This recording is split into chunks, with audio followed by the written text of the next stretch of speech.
being an asshole. I know. Let's address. I was being an asshole to you in those Stephen Whalen episodes. I don't know why. Here's why. Because I do, and I'll explain this.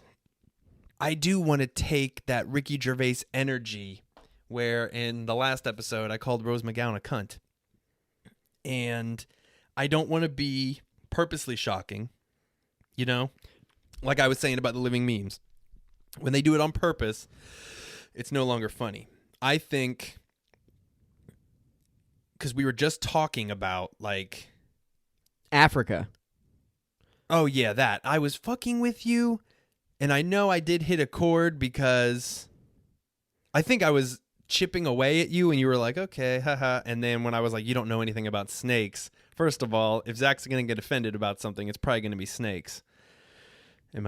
I mean, anything you in that weren't arena, offended. I guess. I think you were just like, what the hell, dude? Oh, yeah, if that happens again, I'll leave. Was it that bad? Oh, yeah, I was pissed. Really? Yeah, dude. Because watching it, you hit it pretty well. Yeah, I mean, I'm pretty good about not, going crazy. I didn't think you were that pissed. Yeah, I was pissed because I had a guest.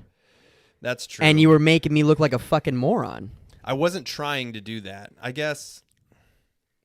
But you're right. And did you think I did that with Sky? Like the fuck test track stuff? I was trying to be funny with that. No, but there was some times where it could have. But I think you fucking knew that day too, Africa. Yeah, a little bit. Yeah, not as much as.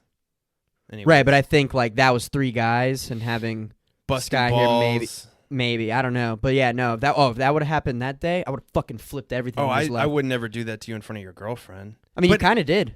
When we started, too, you're like, you're not even going to clap for your girlfriend? I'm like, dude, don't even. See, I swear, and I'm glad we can have a... I'm not going to shake your hand. Genuine conversation about this. Are you getting upset talking about it? No. Okay. Are you lying? No. You're lying. I'm not lying. No, it's good. I'm not pissed. I'm kidding. That's what I'm saying. I think you joke too much. You think? I think you joke too much. I think you... But see, that's also my sense of humor. Like, you've thought I was pissed at you over text when I'm like, wow, bro, I thought you were a real friend. And text is... But I think it's borderline constant. Think I'm like deflecting? Mate, I don't know. I don't know what... Let's therapize me. I'm not being an asshole right now. Well, I'm not going to therapize you. It's not something I can do. I think that is like a defense mechanism, probably. It probably is. I mean, it might just require self-reflection. You know? That's I mean, I have a limit eventually, is what I'm saying. Yeah, that's interesting, because I do fuck around a lot. And a lot of the times, you get it to a point. I do, but there's times when it's like, okay, I can only handle so much fucking around. Yeah. That's what my point is. The Whalen moment, I do apologize for. Yeah, it's fine. Ooh, I didn't like that. That was a little hard. Well, I mean, I just want to make sure I know. See what I'm saying? You just keep going. Whoa. This is legitimately interesting to me. I know. I don't, but now I also don't want to get in my, like, part of that is my personality. And also, too, to my point, the X factor is always when a third person's around, too. Like, there's this subconscious need to one up. Oh, and I hate those people. I know. And you might be discovering you are one. I am. But you're not like the classic one-upper where they're like, yeah, but this one time. Like, those are like the... Like a comedian we know. Yeah, so... From Atlanta. But yeah, no, usually the X Factor's a third person. That's fascinating. Because I definitely... Whalen is... I don't think I was that way with Adam, but I was also off my game that day, which probably could have been a good thing. Well, yeah, I think there was outside forces. Yeah, your focus wasn't in the here and now. But the problem is I'm like a seething powder keg. So like when I finally explode... You're Irish, aren't you? No. English? I mean, no, my grandmother was born in Morocco. Oh, yeah, you're French. I'm French. French are fucking crazy. But like... Really. I don't know. I just don't like the Cobra incident. That was the time I was like, oh my God. I can now if it would have kept going. When I watched it back, like I was texting you, I was trying to be self-aware about it. Like I got it. Yeah, I don't want to be that guy. I don't want to But I feel like when I know it's time to get serious, I get serious. And that might have been it, because I'm genuinely trying to talk about this behavior. No, that's a fair point. And then I'm like, what the fuck? I also, and this is why I did drugs a lot, honestly, is I do have this weird need to entertain. I feel like I have to be on all the time. And because you and I have, I mean, we've spent. I think what you got to walk the line is you can be on without being that way. Yeah. That's where it comes. Because, like, I feel like I'm on most of the time. With my job, I have to be on. True. 100%. But you couldn't act the way I act. But I don't act that way. Like, I do it with you because. But being on doesn't equate to that behavior all the time. Right. Is my point. And I do it with you because I'm very comfortable with you. We've spent days. Right. In which I understand, which is why I don't always say anything. But I guess what I'm asking from you. What's up, boy? He might want to go out. If he asks, we'll let him. Okay. What I'm needing of you, and this is a little bit of therapizing, but it's also real shit, is in a non-aggressive way. I was going to say non-confrontational, but it's by nature confrontational. We should have like a code word, like, or you could just tell me, hey, you're doing the thing. Just dial it back. I'll just say calm down. Okay.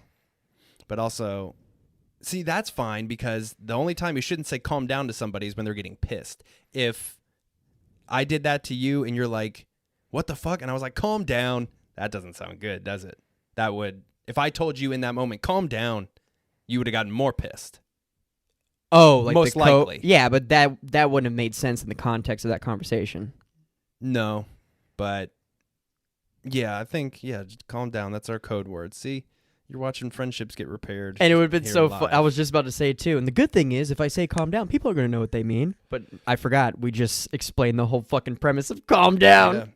Yeah. That's very interesting because, and I'm not trying to like flip it back on you, but you've and I thought, I was racking my brain, like, was he always like this? I can't remember.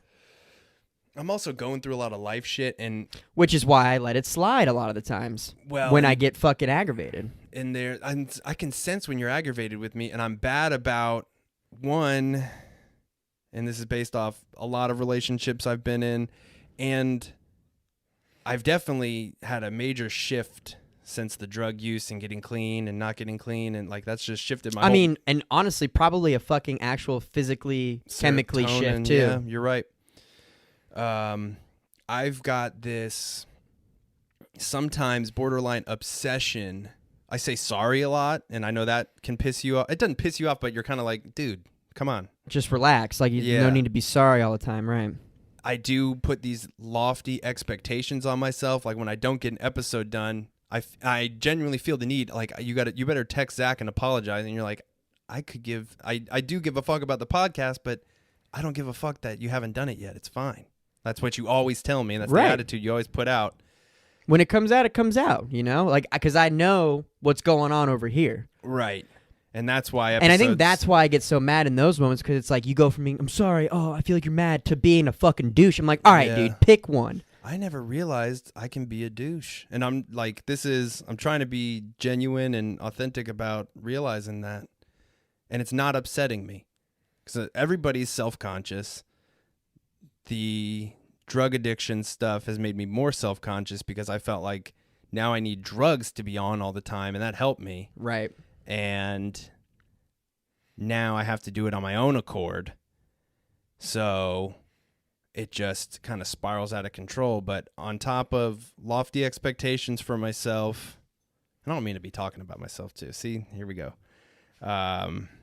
Over-explanation of things. That's where I end up going on all these diatribes of different routes of conversation because I start a thought and then I'm like, wait, you better say it this way. And saying sorry, apologizing. Randall, chill, buddy. Fuck, I had a good one. This isn't what I was going to say, but I know you've told me to... you are less likely to confront be assertive with a person like Jared. You're really upsetting me with what you're saying. Like, You've told me you typically will just hang back. Yeah, and that's a flaw in me when I should confront more things more. But, and that doesn't go with just here. Like in the workplace, I could tell you many times where I should have said something. I'm bad about that. Like with the whole coffee company and that designer guy, I didn't like anything he did at first. And I had to like come up with some manufactured story of my brother wants to change it. I think it's fine. Like, and that's where I need to find the balance of the Ricky Gervais energy of not give a fuck, but not be an asshole. Right. It's just being not give a fuck, but being respectful in a way. Just being me. Right. And not this, because I think I am being me, but that I turn it into a very over-exaggerated, obnoxious version of me. Right, which, without you realizing it, makes people less. Because I can fuck around, I can fuck around and it doesn't have to go to that level. Like, we fucked around plenty of times today so far. Yeah, and it's hilarious. Right. Have you gotten mad? No, that's my point. And that last podcast had a really good vibe to it. Right. I'm all about vibes, dude. Vibes, universe, chakras. But yeah, no, I get... That's very interesting. I appreciate you being honest with me about that. Yeah. But like I said, the one thing I noticed is just like... So where you need to be hyper-aware is when we have another person here. Yeah, because... Oh, I was saying this. Why do I have like hiccups and burping? Whalen, I got... Because he visibly was uncomfortable. Yeah. We're talking through it, pal. There's so much serious shit going on in my life right now. I'm doing that to deflect. I'm trying to, like, how goofy can we get? And I've also been consuming... It makes total sense when you put it that way. So, really, it's not time to be serious. It's just, like you said, awareness. It's just a balancing act because you're right. You got a lot of shit going on. And, dude... And this is, like, essentially an escape. It is 100%, and I love it. This is the highlight of my week every week.